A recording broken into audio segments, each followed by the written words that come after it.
Jessie here. Welcome back to my channel, or welcome if you are new. For today's video, I have my week 2 budget check-in and budget results. I have here in front of me my expense tracker. Actually, it's on the other side. My expense tracker for week 2. I filled everything in on this expense tracker in a previous video, so if you are interested in getting sort of an in-depth look at what I spent and why I spent it, you're going to want to check that video out. I will link it in a card above, if I remember. I'm going to use this expense tracker then to fill in the actual column here on my paycheck budget worksheet. I wrote this budget out with you all in a previous video, which I will also link in a card above if I remember. So, let's just get started, shall we? I'm looking here at this checking section. I budgeted out a certain amount here for all of my bills and like fixed expenses here. So I'm just going to look for the actual amounts on my expense tracker, fill them in, and see how I did. If I'm under budget, I'll write in black. If I'm over budget, I will write in red. If I can figure out what I did with my red pen. Let's do pink, because I have pink in front of me. So if we are over budget, I'll write in pink. I do it in different colors just so that I can easily glance at my worksheet for the week and see an overall glimpse at how I did. So we're going to start here with Sips By. I budgeted $16. If you're familiar with the way that I do my color coding system, I track all of my bills and fixed expenses in blue. So I just need to look for the highlighter that's blue and find Sips By, which is right here, and the amount that I paid was $16, which matches my budgeted amount. So we're all good there. Next up then is DTE. So again, we're looking at the blue, and I paid $193, which is exactly what I budgeted. So we're good there. For Michigan Gas, I budgeted $42. Michigan Gas right here on my expense tracker came out at $42. So we're pretty smooth sailing so far. For HBO Max, I budgeted $16. HBO Max is right here towards the bottom. That did come out at $16. Actually, it's like $15 and change, but I don't mess with the change. I just kind of round everything up to make it easier. For soccer, this was a payment I needed to make for my son's soccer league. I budgeted $60 for it, thinking that I would just go ahead and pull out whatever else I needed from my school sinking fund. I do have money in my school sinking fund, which is specifically set up for any school-related expenses plus school activities. But when it came time to pay that, the amount that it cost was only $80. So rather than going into my sinking fund and grabbing $20, I just went ahead and paid the full $80 out of my paycheck budget, which means I am over budget. You can see here that soccer is listed at $80. I'm over budget, but I kind of knew that it was going to put me over budget by $20, and it was just easier than going into my safe and grabbing cash and all of that. So that's what I did. And then in terms of unbudgeted expenses are typically in a dark pink color, which I have none of here on my expense tracker, so we spent nada on unbudgeted expenses. So I'm going to go ahead and add this up then.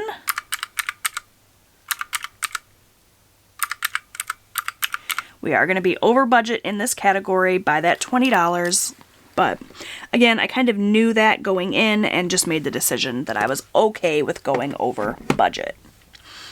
So that's that. Before I move on to my cash envelopes and we flip to my weekly check-in page here in my budget planner, I'm going to go ahead and skip here to this extra debt section since that's listed here on my expense tracker as well. I budgeted $170 for Chase.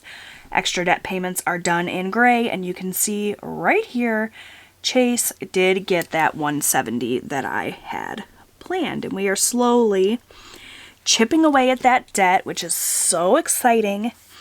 So that takes care of that. Now let's go ahead then and flip to my weekly check-in, because you can see here I've already written in the actual amounts that I pulled out of my income total here for the week, because that's what I actually put into the cash envelopes, but not necessarily what I actually spent, because sometimes in a week, if I have money left over, I roll it over into the next week. So while I only added $200 from my budget to my food category, for example, I actually had more than that to work with. And so that's why I use a weekly check-in page. I know that that's kind of confusing, but it makes sense to me, and hopefully you guys are following. So for week 2, for example, I added that $200 that I budgeted for, but I had $70 remaining from previous weeks. So I only took $200 out of this weekly budget, but I had $270 overall. So then when I was spending, I kept in mind that my food spending, I had $270. So my starting balance from last week, as I mentioned, was $70. I added $200 from this week's weekly budget. The amount I spent this week, food is in yellow, is $244. So we started with 70, added 200, spent $244, which gives us a balance of $26 remaining. I don't know if you guys can see the total on this calculator or not. I can't see it in the viewfinder, but trust me, that's what it is, $26 remaining. So that means then that in my envelope, which I have right here in my wallet, there should be $26 left. And I always like to just go in and double check and make sure that is what I have. So 20, 21, 22, 23, 24, 25, 26. So I do have $26 left in my cash envelope. So when I write out my budget for next week, whatever I add in will bring me up to a total of whatever it is. So if I add 200, I'll start out the week then with 226. Make sense? I hope so. So my remaining balance from this week essentially is my starting balance for week 3. And I'm actually going to go ahead and just write that in while we're here. So starting balance, 26. Okay, next up I have my spending. When I started out the week, there was nothing in my envelope. I added $40. So I had a total of $40. And then in terms of spending, my spending is done in this light purple color. I spent a total of $32 this week. So 40 minus 32. I'm just kind of calculating off to the side here. That means that I should have $8 left in my envelope. So we'll flip to my spending envelope then and make sure that I have $8 in there. 1, 2, 3, 4, 5, 6, 7, $8 left for me for spending for the week. Perfect. So I'll just go ahead and write in here then that my envelope is starting out week 3 with the $8 that I had remaining. All right. Next up is gas. I started the week with $5. I added $40 for a total of $45. Did not need to get gas at all this week, so we spent nothing, which should give us a remaining balance then of $45. And if we look here,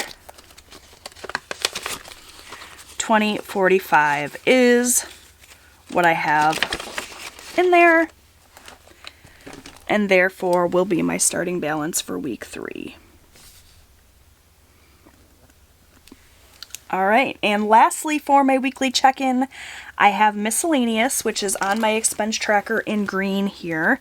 So we started out the week with $38 and we added $20. So we had a whopping $58 starting out the week. We spent $47, as I mentioned. Miscellaneous is in green, so all of my miscellaneous transactions added up to $47. So if we take that 58, subtract the 47, that means there should be $11 left in my miscellaneous envelope, which there is. So that will then be my starting balance for week 3. I'm pretty darn excited about how the week went overall. What did I say? $11, right? Overall, it was really good. We didn't go over budget in anything with the exception of that soccer. Let me go back to my paycheck budget now that we're done with my weekly check-in for now. Yeah, so with the exception of that $20 that I was over for soccer, which I kind of knew was going to happen and made the decision that I was okay with that, we did really well. The only other thing that happened throughout the week that wasn't so good is I had a medical expense pop up from, well, it didn't really pop up. So I was planning on filling my sinking funds at the end of November. And at that point, after I had filled my sinking funds, I was going to order my son's contacts.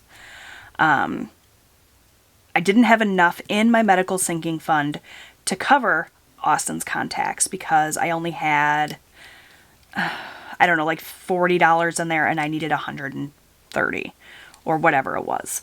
So the plan was to add the money for the contacts to the sinking fund and then order the contacts, but he actually ran out a week sooner than I anticipated, a couple of weeks sooner than I anticipated.